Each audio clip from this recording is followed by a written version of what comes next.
Rain tapped gently against the windows of the Ramirez family's new home. The house was quiet, the kind of silence that feels too heavy, too aware. Outside, the streets of Hollow's End were deserted. It was a small town, tucked away from the highways, where people still locked their doors before dusk. Inside, Sarah Ramirez unpacked the last of the moving boxes while her husband, Daniel, carried one final crate into the living room. Their teenage daughter, Emily, lounged on the couch with her phone, earbuds blocking out the sound of the storm. "This is it," Daniel said, setting the crate down on the hardwood floor. "Last box." Sarah smiled tiredly. "Finally, we can start making this place feel like home." The crate was different from the others. It wasn't cardboard. It was a wooden chest, old, with iron hinges that looked hand-forged. None of them remembered packing it. "Wait," Sarah frowned. "That's not ours." Daniel crouched, running his hand over the faded carvings etched into the lid. Strange symbols spiraled across the wood. The chest smelled faintly of mildew and something sweeter, almost like rotting fruit. "Maybe the movers mixed it up," Daniel muttered. But there was no label, no address. Just one word burned into the lid in uneven letters. Labobu pulled out an earbud. "What's that?" she asked, curiosity sparking in her voice. "No idea," Daniel said. "Probably junk someone left behind." But when he pried open the chest, the three of them fell silent. Inside was a doll.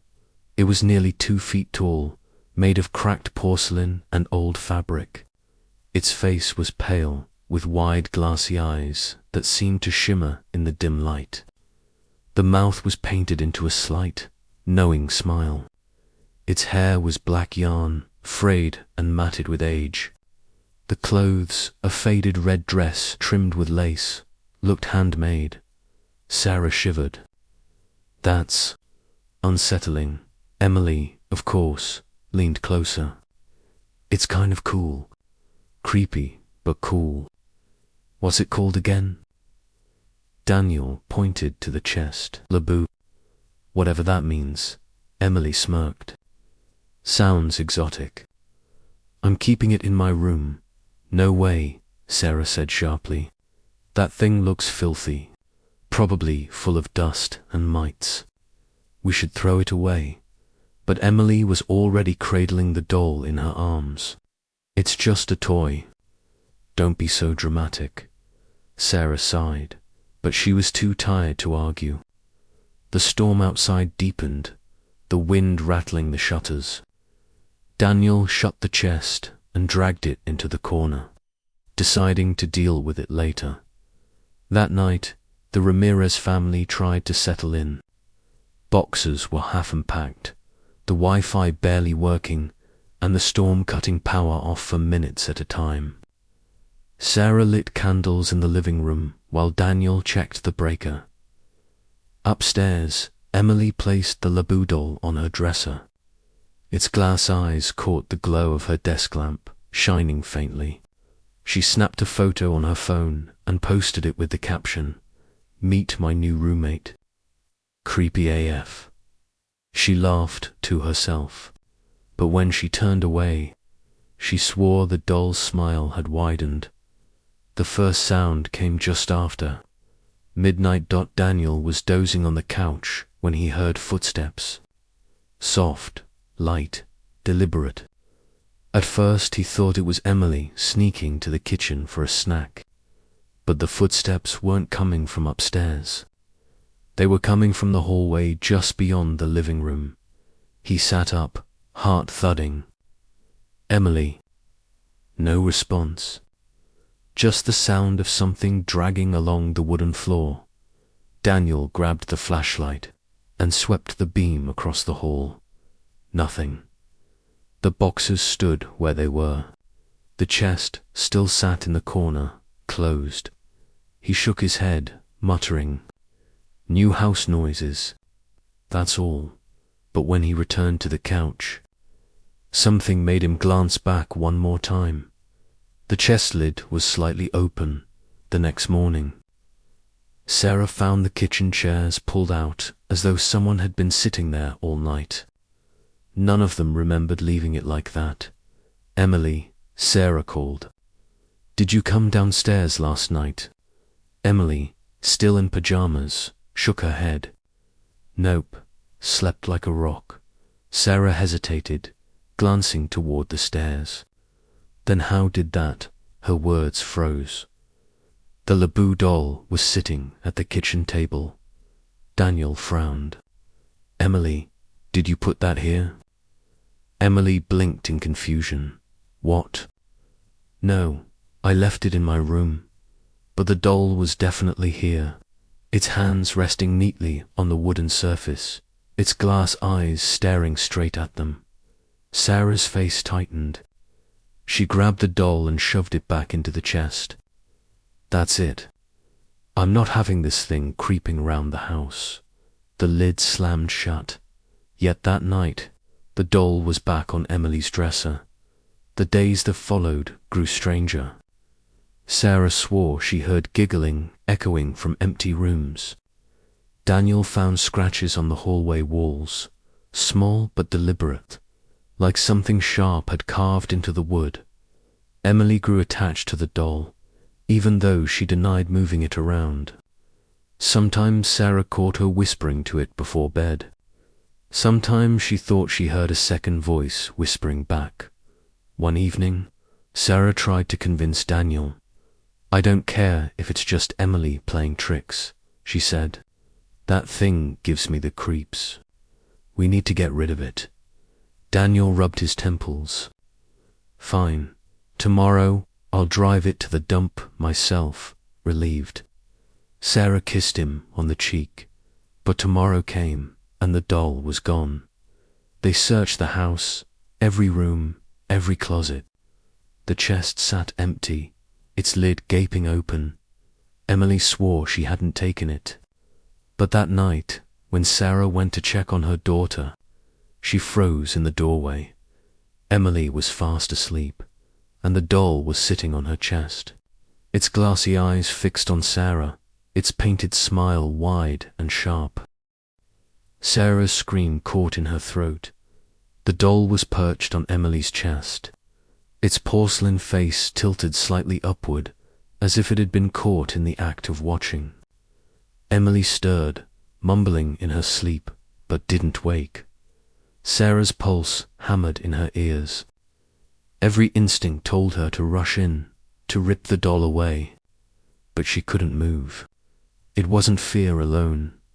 It felt like something held her there, pressing against her lungs, rooting her to the doorway. The doll's glassy eyes shifted. They met Sarah's. The smile seemed wider now, teeth almost visible beneath the painted lips. Then, as if mocking her paralysis, the doll slowly tipped backward, sliding off Emily's chest and onto the floor with a dull thud. The pressure lifted.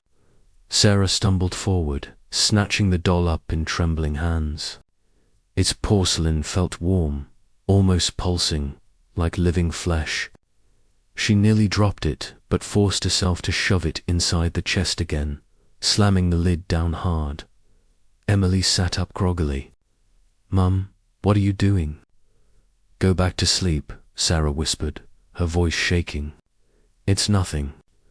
Just go back to sleep." But it wasn't nothing, and Sarah knew it. The next morning, Sarah told Daniel everything. "You froze?" Daniel asked, setting down his coffee mug, like you literally couldn't move. Sarah nodded. Her hands trembled as she clasped them together. It was like the air turned solid, like something didn't want me to stop it. Daniel rubbed his jaw. He looked exhausted. Okay. Let's not jump to conclusions.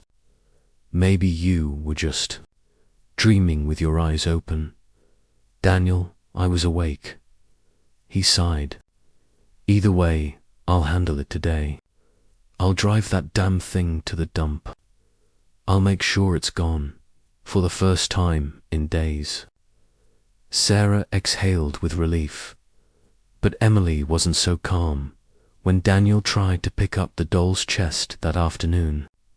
Emily stormed in, slamming her hands against it. "You can't take it," she snapped. Daniel blinked at her tone. "Excuse me. You can't throw it away," she repeated, eyes wide, voice trembling with more than anger. "It doesn't want to go." Sarah's stomach dropped. "Who told you that, Emily?" Emily froze. The tension in her face softened, and for a moment she looked confused, as if she hadn't realized what she'd said. Then she whispered, "Labobu told me." Daniel didn't waste another minute. He dragged the chest out to the car, ignoring Emily's screaming protests. Sarah held their daughter back, heart aching at the sight of Emily thrashing in her arms like a wild animal. "Daddy, no. Don't hurt her. Don't hurt Labobu." Daniel shoved the chest into the trunk, slammed it shut, and drove off without another word. For hours, the house was quiet. Emily eventually cried herself to sleep on the couch, clinging to a blanket. Sarah sat by the window, watching the storm clouds gather again. When Daniel returned at dusk, his face was pale. "Well?" Sarah asked nervously. "It's gone," he said flatly. "Dumped it in the landfill. Buried under 1/2 ton of trash. It's not coming back." Sarah wanted to believe him. She really did. But that night, the doll came back. It started with the smell. Sarah woke around 2 a.m. to the faint odor of rotting fruit. It seeped through the air, sour and sweet. She sat up in bed, her chest tightening. The scent grew stronger, suffocating, as if something was rotting inside the house. Then she heard it, footsteps on the stairs, slow, steady, too light to be Daniel's. She slipped out of bed and cracked the door open. The hallway beyond was dark, but at the far end, near Emily's room, something moved. A small figure. Sarah's breath caught. The doll was climbing the stairs, not being carried, not set there by someone else. Walking, its tiny porcelain feet clicked softly against the wood as it dragged itself upward, head jerking slightly with each step.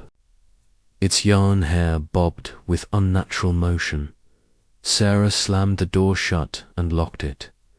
Daniel jerked awake. What is it?" Sarah's voice broke. "It's here. Daniel, it's here." They both jumped as something scratched against the bedroom door. A slow, deliberate scrape, like nails dragging through the wood. Then a faint child's giggle. The handle rattled once. Then silence. Daniel grabbed the baseball bat he kept under the bed. He yanked the door open, swinging, but the hallway was empty. No doll, nothing. The next morning, Emily didn't come down for breakfast. When Sarah went to check, she found her daughter sitting cross-legged on the floor, the Labobu doll cradled in her arms. "Emily," Sarah whispered, "where did you get that?" Emily's eyes were bloodshot, her skin pale. She rocked back and forth, stroking the doll's yarn hair. "She came back," Emily said softly. "She always comes back." Sarah's heart pounded. "Sweetheart, you need to put it down, please." Emily looked up, and Sarah froze. There were scratches across her daughter's arms. Thin, fresh cuts, as though made by sharp fingernails. "She says if we try to get rid of her again," Emily whispered, "she punish us." Sarah's voice cracked. "Who told you that?" Emily's lips curled into a trembling smile. "Labobu." That evening, Daniel decided enough was enough. He wasn't going to the dump this time. He was going to destroy the doll. He built a small fire pit in the backyard, dousing it with lighter fluid. Sarah pleaded with him, but he shook his head firmly. "This ends tonight," he said. "I don't care what Emily thinks she hears. This ends." Emily screamed and cried when he took the doll, clawing at his arms, but Sarah held her back. Daniel threw the doll into the fire. Flames leapt high, devouring the old fabric dress, blackening the porcelain skin. The air filled with that same sickly sweet smell, thicker than ever, like burnt sugar and decay. For a moment, Sarah felt relief. Then the doll screamed. It wasn't porcelain cracking. It wasn't fire popping. It was a child's scream, high-pitched, agonized, echoing through the yard. Emily collapsed to the ground, covering her ears and sobbing. Sarah fell backward in horror. And Daniel froze. He stood there, staring into the flames, his eyes wide with disbelief.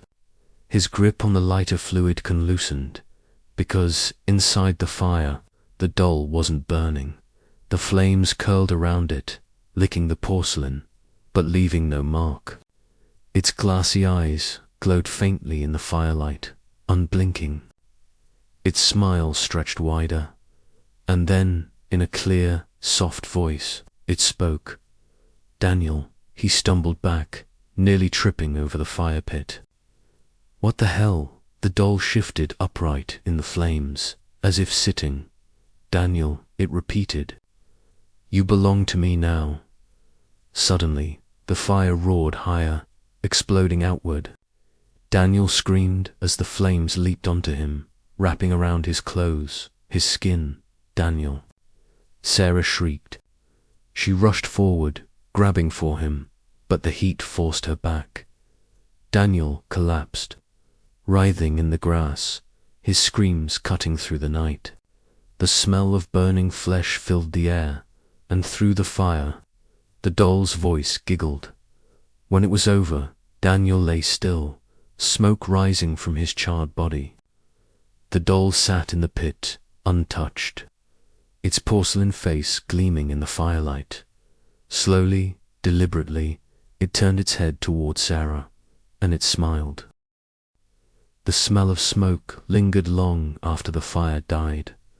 Sarah sat on the back porch steps, clutching Emily to her chest. Her daughter's small body trembled with silent sobs, eyes fixed on the blackened patch of grass where Daniel's body had been. The fire department came, then the sheriff.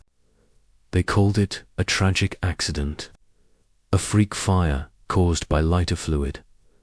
No one mentioned the doll, but Sarah knew she had seen it with her own eyes. The porcelain figure sitting in the flames, untouched, speaking Daniel's name as he burned alive. And now, as the sheriff's car pulled away, Sarah realized with icy clarity she and Emily were alone in the house. Alone except for the doll. That night, Sarah couldn't sleep. Every creak of the floorboards made her tense.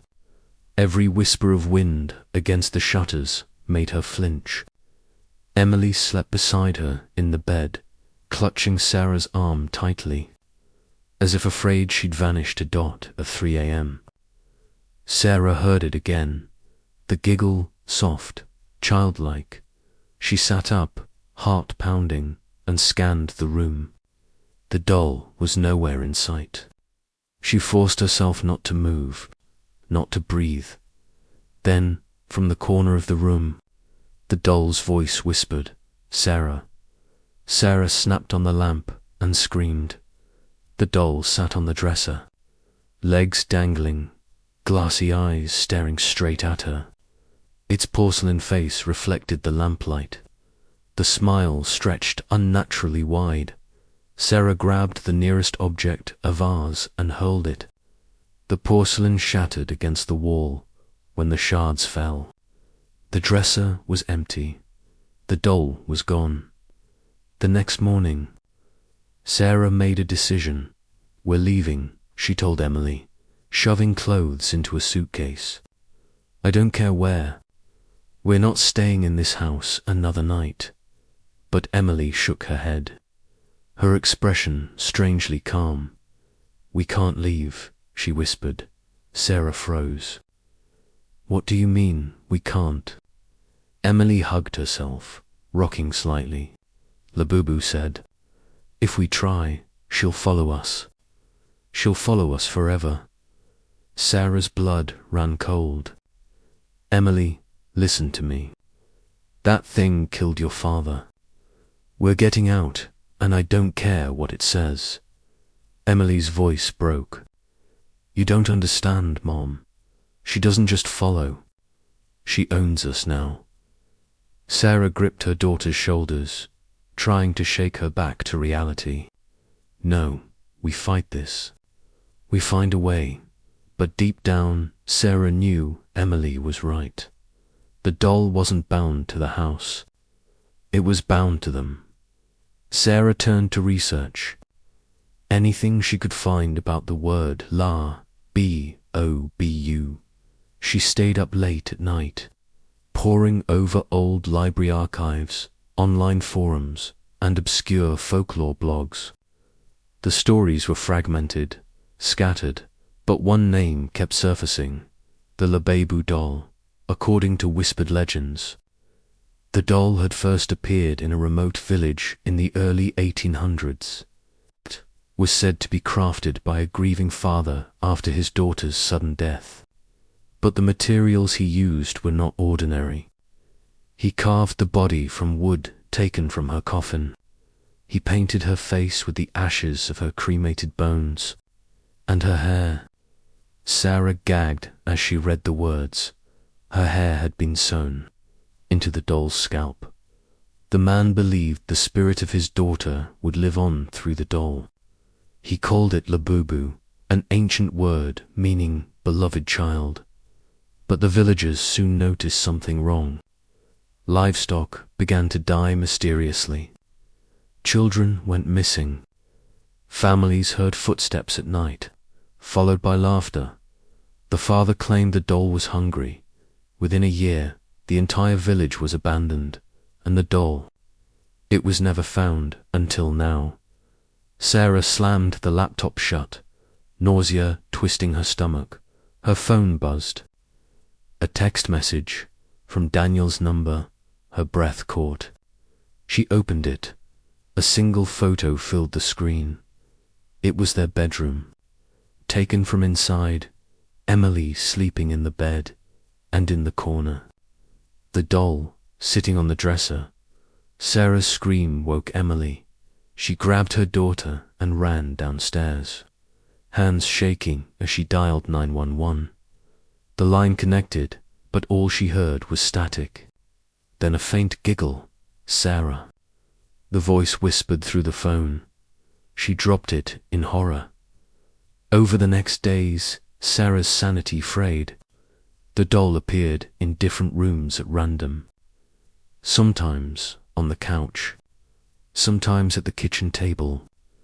Once, Sarah found it sitting at the foot of her bed when she woke. She tried throwing it out again and again, but it always returned. And Emily was changing. She spoke less, slept more. When she did speak, her words felt rehearsed, as if someone was feeding them to her. One night, Sarah found her daughter sitting in the dark, whispering to the doll. "What are you doing?" Sarah asked, her voice trembling. Emily looked up, her eyes glassy. "She told me a secret," Emily said softly. Sarah swallowed hard. "What kind of secret?" Emily tilted her head. She said, "You're next." Sarah couldn't take it anymore. She drove 2 towns over, desperate for answers. The library there had an old records section. Dust choked and nearly forgotten. After hours of searching, she found it, a brittle newspaper clipping from 1892, The Curse of Labobu Strikes. Again, the article described a family who had acquired the doll after it mysteriously appeared in their attic. Within months, they were all dead, burned, strangled, or vanished without a trace. Only one surviving witness remained, the family's youngest son. His testimony was printed in shaky handwriting. The doll knows your name. Once she knows, she comes for you. She comes for all of you. Sarah's heart hammered. She shoved the article into her bag and hurried back to the car. But when she slid into the driver's seat, her stomach dropped. The doll was sitting in the passenger seat, its head tilted, its painted smile wider than ever. Sarah screamed and scrambled out of the car, stumbling into the road. A horn blared. Headlights roared toward her. She barely dove aside as a truck sped past, the driver shouting out the window. When she looked back, the doll was gone. Sarah returned home, shaken, her mind unraveling. Emily met her at the door, smiling strangely. "Where were you, Mummy?" she asked sweetly. I was trying to fix this," Sarah whispered. Emily's smile widened. "You can't fix it," she told me. Sarah's throat tightened. "Told you what?" Emily's eyes glistened. She said, "Daddy isn't really dead." Sarah froze. "What?" Emily giggled, her voice eerily similar to the doll's. She said, "He's with her now." That night, Sarah woke to the sound of humming, a familiar tune, Daniel's favorite lullaby, the one he used to sing to Emily as a baby. Her stomach dropped. She followed the sound down the hall, into Emily's room. Her daughter lay asleep in bed. The doll sat beside her, its porcelain hand resting gently on Emily's arm, and from its unmoving mouth came Daniel's voice, humming the lullaby. The humming continued, soft and steady. Weaving through the shadows of Emily's room, Sarah stood frozen in the doorway, her heart thundering so loud she thought it might wake her daughter. The Labobu doll sat propped against Emily's arm, its porcelain head tilted toward her, its glassy eyes fixed in Sarah's direction, and the lullaby, Daniel's lullaby, poured from its unmoving mouth. Sarah's knees weakened. Her mind screamed at her to snatch the doll and smash it into pieces, but her body wouldn't obey. It was as if the sound itself had rooted her to the spot. Finally, the humming stopped. Silence fell, thick and suffocating. Then, in Daniel's voice, the doll whispered, "Sarah." Sarah stumbled backward, slamming the door shut. She pressed her back against the wall, trembling, tears streaming down her face. It wasn't just haunting them anymore. It was becoming them by morning. Emily was different. She woke with a strange smile on her face, her cheeks flushed, her eyes bright to bright. "Good morning, Mummy," she said sweetly. "She told me you don't have to be scared anymore. She's going to take care of us." Double quotes. Sarah forced a smile. "Emily, sweetheart, who told you that?" Emily blinked, as though the answer was obvious.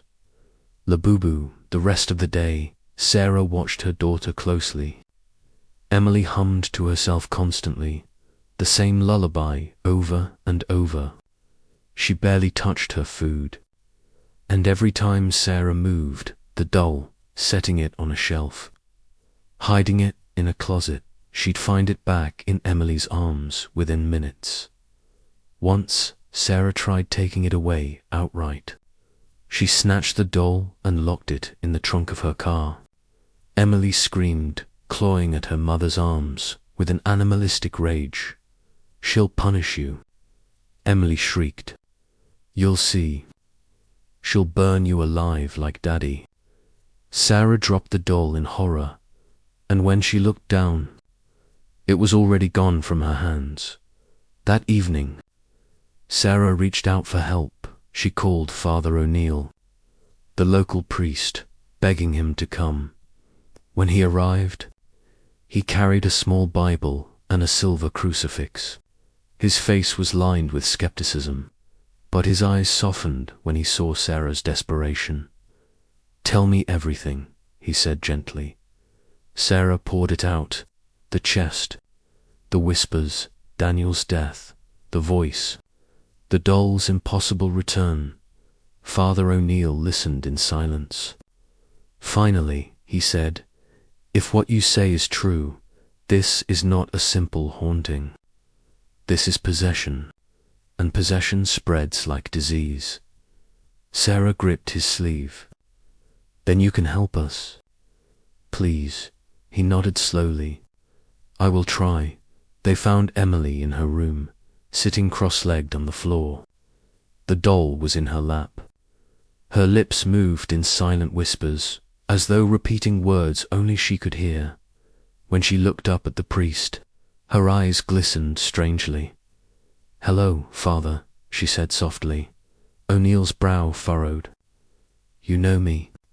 Emily giggled, but the sound wasn't hers. It was layered, echoing, too deep for a child's throat. "We know everyone," the voice said. O'Neill raised his crucifix. "In the name of Christ," the doll's glassy eyes snapped toward him. The crucifix grew hot in his hand. He hissed, dropping it onto the floor, the metal searing his palm. Emily laughed, a shrill, piercing laugh that made Sarah's stomach twist. "She doesn't like you," Emily said. "She says you should leave." O'Neill stepped back, shaken but resolute. This is beyond me. You must leave this house, tonight." But Sarah knew it was too late. The doll wasn't in the house. The doll was inside her daughter. That night, Sarah tried to pack. She stuffed clothes into a suitcase, shaking, whispering prayers under her breath. But when she turned, Emily stood in the doorway. Her face was pale, her eyes wide, her smile too sharp. The doll dangled from her arms like a newborn. "Where are we going, Mummy?" Emily asked, her voice sing-song. Sarah's breath caught. Just somewhere safe." Emily stepped closer. "She says there's no safe place. She says she'll always find us." The lamp beside Sarah flickered, then shattered, plunging the room into darkness. Emily's voice echoed through the shadows. "Deeper now, older. You belong to me, Sarah, just like he did." Sarah's heart froze. The air thickened, hot, burning. A smell of smoke filled the room. And then she heard it, Daniel's scream. It tore through the air, raw and agonized, just like the night he burned. Sarah collapsed to her knees, covering her ears. "Stop it, please." Emily crouched beside her. The doll clutched tightly to her chest. "It doesn't hurt anymore," Emily whispered in Daniel's exact voice. Sarah's stomach turned. "Emily, please." Emily tilted her head. Her eyes gleamed, reflecting the dim light. "She says, you're next, Mummy." The days blurred after that. Sarah barely ate, barely slept. Emily wandered the house, humming the lullaby, speaking in voices that weren't hers. Sometimes Daniel, sometimes strangers. Once, Sarah swore she heard her own mother's voice, dead for 10 years, coming from her daughter's lips, and the doll. It never left Emily's side. On the 4th night, Sarah woke to a faint scratching sound. She turned on the lamp and gasped. The walls of her bedroom were covered in words. Dozens, hundreds, all scrawled in jagged, childlike handwriting. The same word, over and over. Labobu. Sarah's hands shook as she backed toward the door, and that's when she saw it. Emily stood in the doorway, her nightgown stained with ink. Her small hands were blackened to the wrists, and the doll sat perched on her shoulder, its glass eyes gleaming. "Mummy," Emily said in a voice that wasn't hers. Sarah's breath caught. What do you want from us?" Emily's smile widened. "We want your soul." Sarah barely slept after that night. Every time she closed her eyes, she heard the scratching of the doll's tiny porcelain fingers against the walls, the whispering of voices long dead, the hollow hum of Daniel's lullaby by morning. She had made her decision. They had to leave. Emily was her daughter, her only daughter. If she couldn't fight the thing in the house, then she would run. Even if she had to drag Emily kicking and screaming, she would take her away from the Labobu. Sarah waited until Emily was downstairs watching cartoons. She packed quickly and quietly clothes, cash, Emily's favorite blanket. The whole time, her hands shook violently when she crept down the stairs. Suitcase in hand, Emily's head snapped toward her. The doll sat in her lap, as always. "Where are we going, Mummy?" Emily asked. Sarah forced a smile. "On a little trip, sweetheart. Just you and me." Emily stroked the doll's hair with slow, deliberate fingers. "She says you can't leave her behind." Sarah swallowed hard. "We're not leaving her. She can. She can come with us." Emily smiled, satisfied. But Sarah knew what she planned. Once they were far from this cursed place, she would get rid of the doll for good. Burn it, bury it, throw it into the ocean if she had to. Anything to break its hold. The drive out of town was quiet at first. Too quiet. Emily sat in the back seat, the doll propped up beside her, both of them staring out the window. Sarah kept glancing in the mirror, her pulse racing. Then she noticed Emily's lips moving. Whispering, Sarah turned the radio on to drown it out. But the static grew louder and louder until the speakers screamed with white noise. "Turn it off." "Mummy," Emily said. Sarah reached for the dial, but it twisted on its own, the volume surging to an ear-splitting shriek. Emily's voice joined in, chanting in some guttural foreign tongue. The windshield fogged instantly, words appearing across the glass as if scratched from the inside. "You can't escape." Sarah swerved off the road. Slamming the brakes, Emily giggled in the back seat, hugging the doll tightly. "She says you'll never get away." Sarah's hands trembled as she gripped the steering wheel. She wanted to cry, to scream, to run into the woods and never look back. But she couldn't. Emily was still hers. She wouldn't abandon her. She restarted the car and kept driving. Hours passed. The town faded behind them. Fields, forests, then the winding back roads that led to her sister Claire's house 2 states away.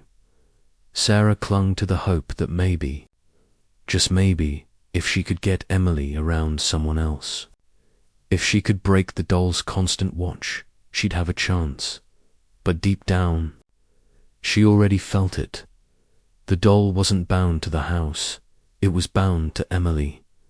They reached a motel by nightfall.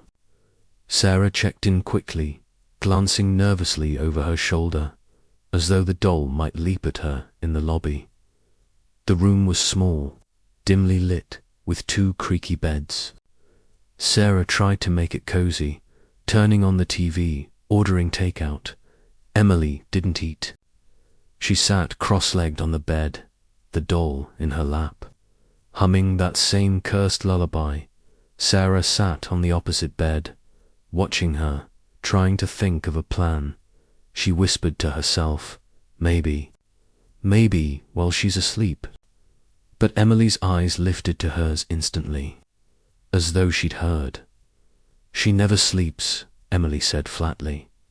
Sarah's blood ran cold. What? She's always awake, always watching, always waiting.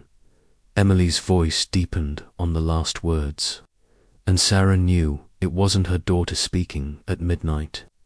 Sarah tried anyway. She waited until Emily's breathing grew steady, her eyes shut. Slowly, carefully, Sarah crept across the room and reached for the doll. Her fingers brushed its porcelain cheek. Ice cold, the doll's eyes snapped open. Sarah gasped, stumbling back, but it was too late. Emily's eyes shot open too, glowing faintly in the dark. She sat upright in one stiff, jerking motion, her lips curling into a smile. She doesn't like that, Emily hissed. She says if you try again, she'll take you first. The lamp flickered, then burst. The room plunged into blackness. And in the darkness, Sarah heard dozens of tiny footsteps skittering across the floor. Not Emily's, not human, dot-like doll feet everywhere. Sarah grabbed her phone, turning on the flashlight. The beam swept across the floor. Nothing, just the faded carpet. But when she turned back toward the bed, her heart stopped. The doll was no longer in Emily's lap. It was sitting on Sarah's pillow, waiting the next morning. Sarah drove faster.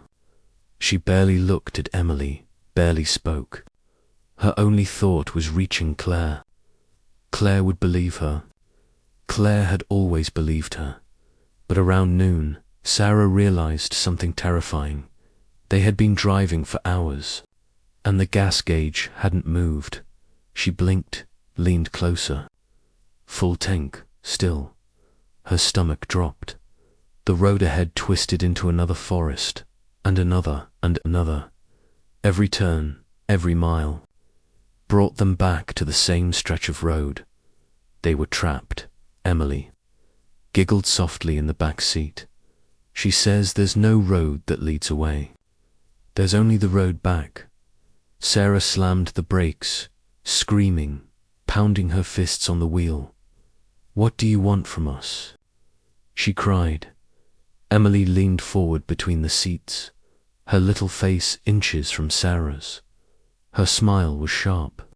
Her voice was not her own. She wants you to say her name, that night. Sarah sat in the driver's seat, sobbing.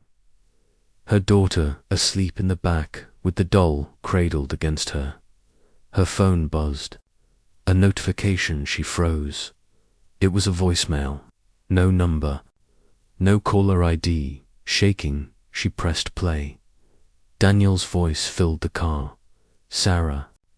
Don't let her. Static swallowed the rest. Sarah dropped the phone, gasping, and when she looked up, she saw them dozens of small silhouettes standing in the tree line, lining the edge of the road. Children, all holding dolls, their eyes glowing faintly in the dark. The road was silent, except for Sarah's ragged breathing. She couldn't look away from the tree line.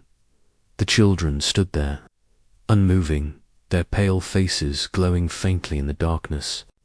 Each one held a doll, some porcelain, some ragged cloth, some carved wood, all of them eerily lifelike, their glassy eyes catching the moonlight that Emily stirred in the back seat, rubbing her eyes. Mummy, she whispered sleepily. They came to play. Sarah's skin prickled with terror. Emily, don't look. But Emily leaned against the window, smiling. They're like me, she whispered. She told me they'd come.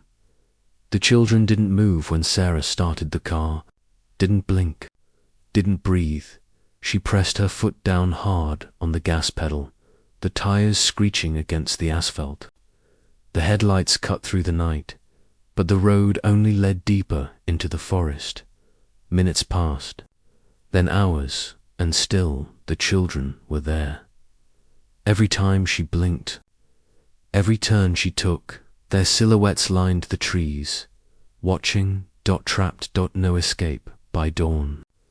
Sarah pulled into an abandoned gas station on the side of the endless road. The pumps were rusted, the building boarded up, but at least it was somewhere to stop. Emily skipped out of the car, clutching the doll. She hummed the lullaby softly, twirling in circles. "Emily, stay close." Sarah pleaded. Emily ignored her. Sarah's legs shook as she approached the payphone booth outside the station. To her surprise, the receiver worked. There was a dial tone, her hands trembling. She dialed Claire's number.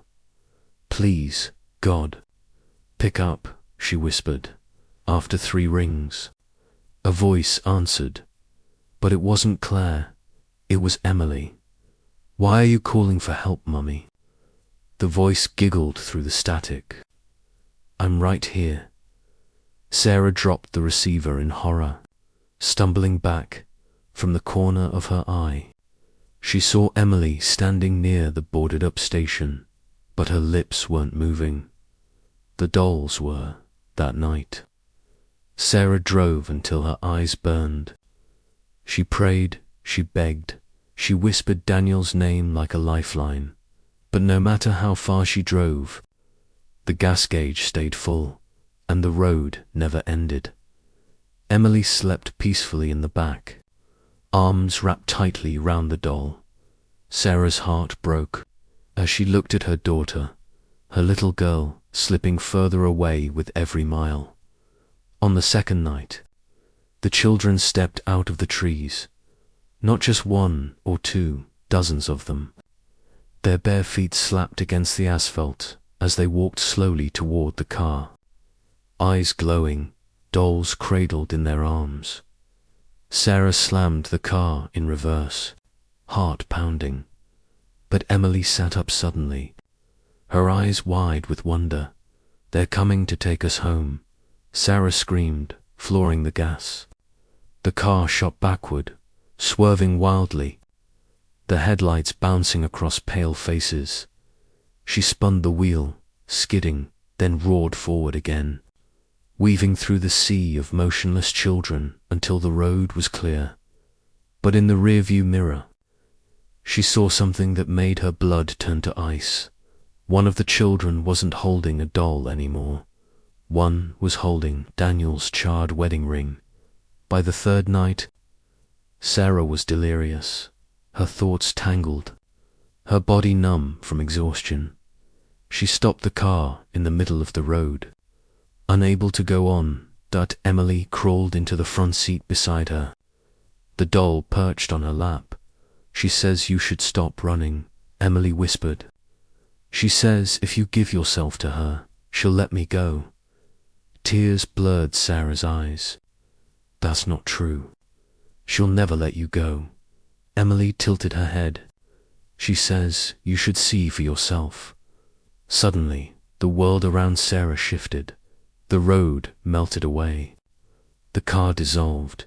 She was standing in a black void, her daughter gone, and in front of her stood dozens of children, their skin grey, their eyes hollow, their bodies thin and skeletal. Behind them, the dolls, all the dolls, hundreds of them, stacked in towers, dangling from strings, piled in heaps like corpses. Their mouths opened and closed in unison, whispering her name, Sarah, Sarah, Sarah. Her knees buckled. She clutched her head, screaming. When she opened her eyes, she was still in the car. Emily sat beside her, smiling sweetly. "You saw them, didn't you?" Emily whispered. "The others? The children who belonged to her?" Sarah sobbed, shaking her head. "No. No, I won't let her take you." Emily stroked the doll's hair. "It's too late." "Mummy?" The doll's glass eyes gleamed in the dark, its mouth twitching upward in the faintest, most unnatural smile she already has. The car engine roared to life on its own. The wheel turned sharply, pulling them back onto the road. Sarah screamed, grabbing at the wheel. But it resisted her, like invisible hands held it firm. Emily leaned against her mother's arm, humming softly.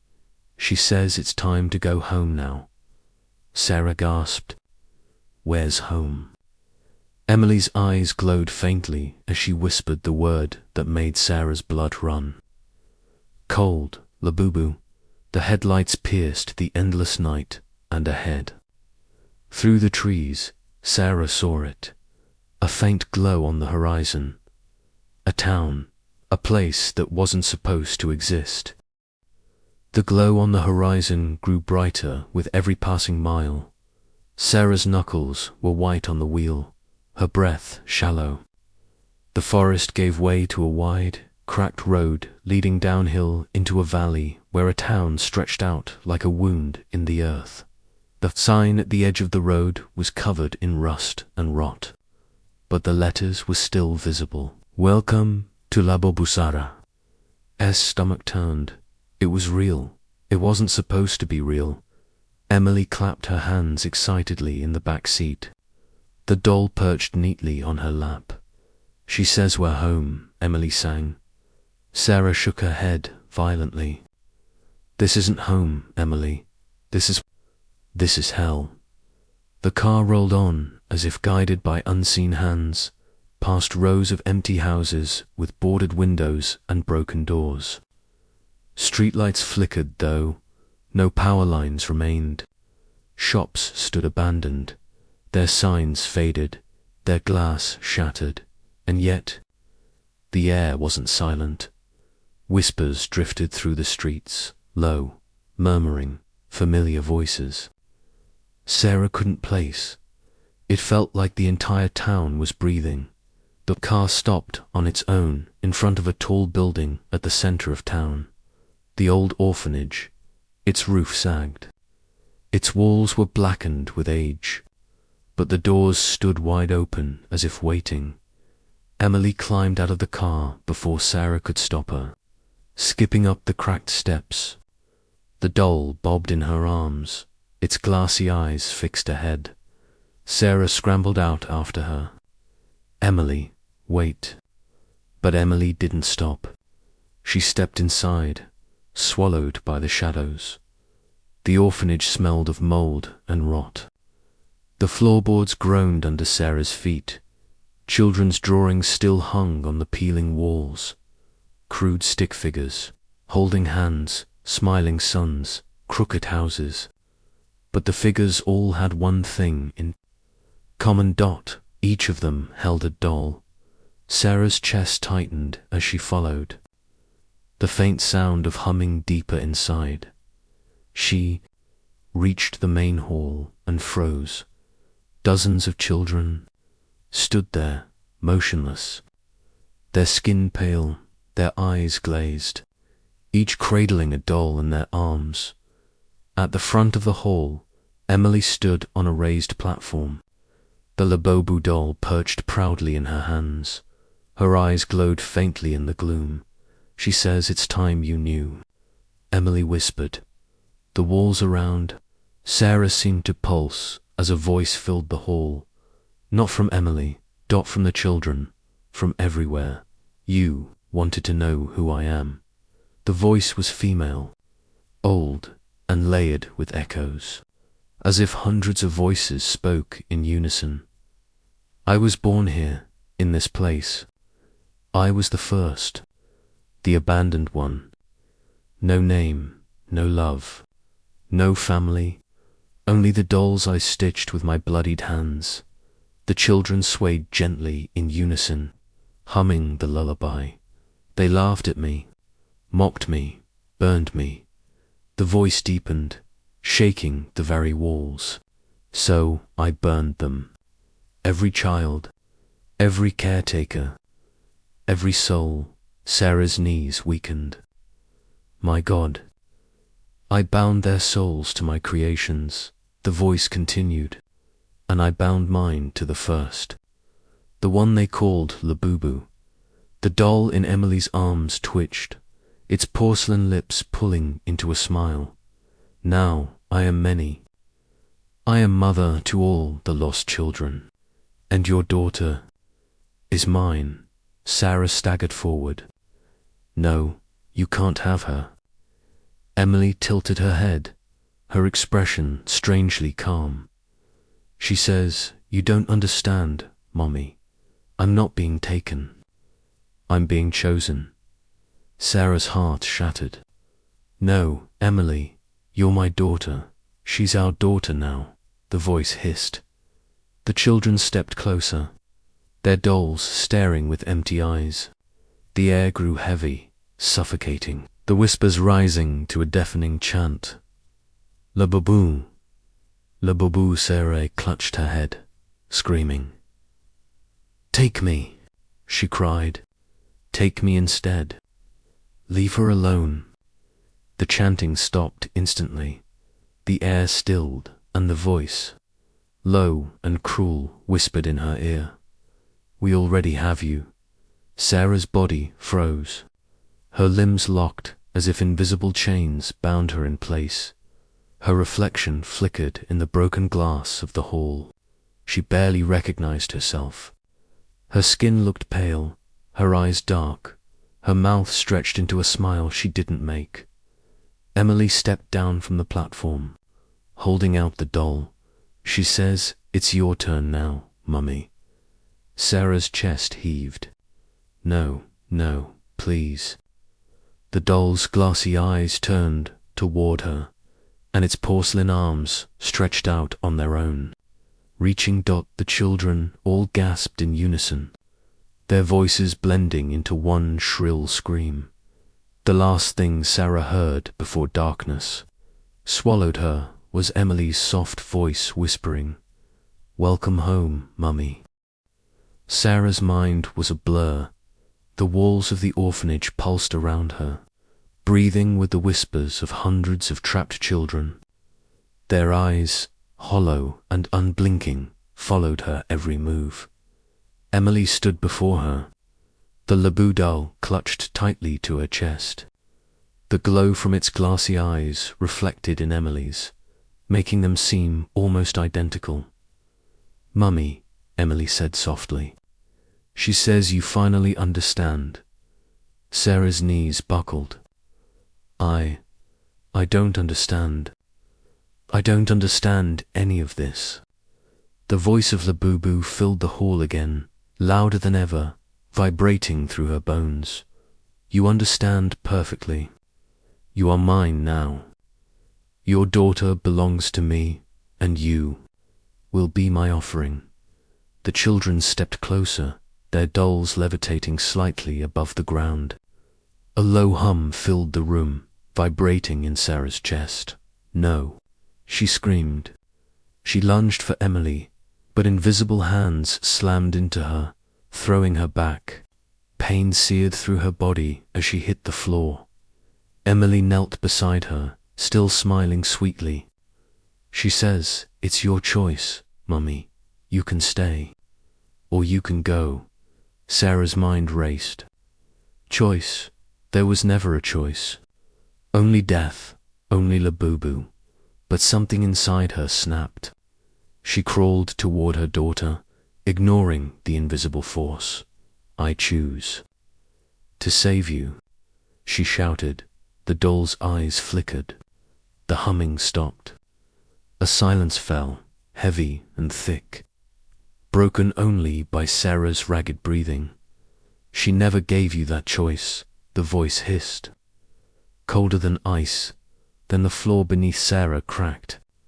She screamed as she fell through a hole that seemed to have opened into darkness itself. Sarah landed hard in a black void. She gasped, the air thick and suffocating. The whispers were gone. Only silence. A single light glowed in the distance.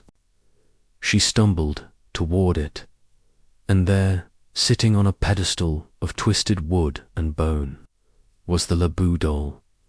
Its glassy eyes bore into hers. Its porcelain lips curved into a smile. She waited for you, the voice whispered. echoing in the void. Sarah's heart pounded. Emily, Emily. The doll twitched. A shadow moved behind it. Her daughter emerged. But she wasn't Emily anymore. Her skin was pale, her eyes empty. The doll's tiny hand rested on her head. "She's mine," the doll said softly. Sarah's chest tightened. She stepped forward, reaching for her daughter. "You can't take her back," the voice hissed. "I will." Sarah screamed suddenly. The pedestal shattered. Shadows poured out. Hundreds of tiny forms, children, dolls, faces twisted in silent screams. They surged forward, surrounding Sarah. She tried to run, but the darkness held her fast.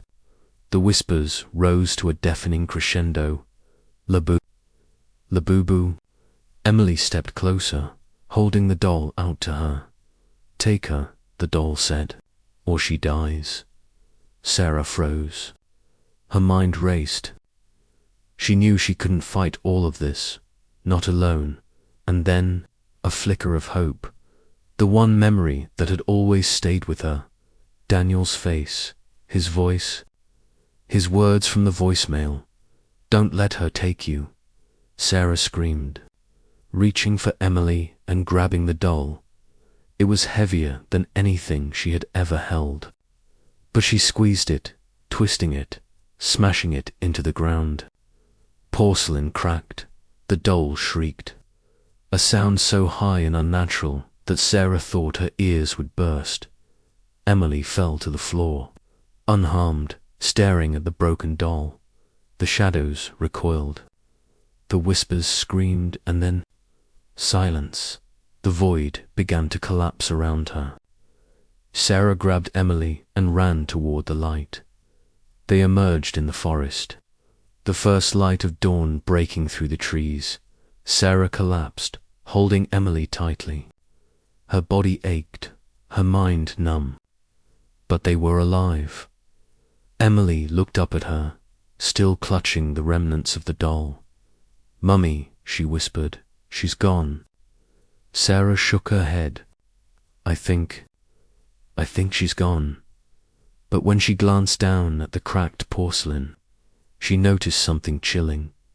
The glassy eyes were still open, and the faintest smile remained. And deep inside her mind, Sarah heard the faintest whisper, "This isn't over. Not for you. Not for her. Not for anyone." Sarah shivered. She held Emily tighter, knowing that Labobu would always be out there, waiting for the next soul to claim. The sun rose, but its light felt weak, because in the world of Labobu, darkness never truly dies, and the whispers never stop.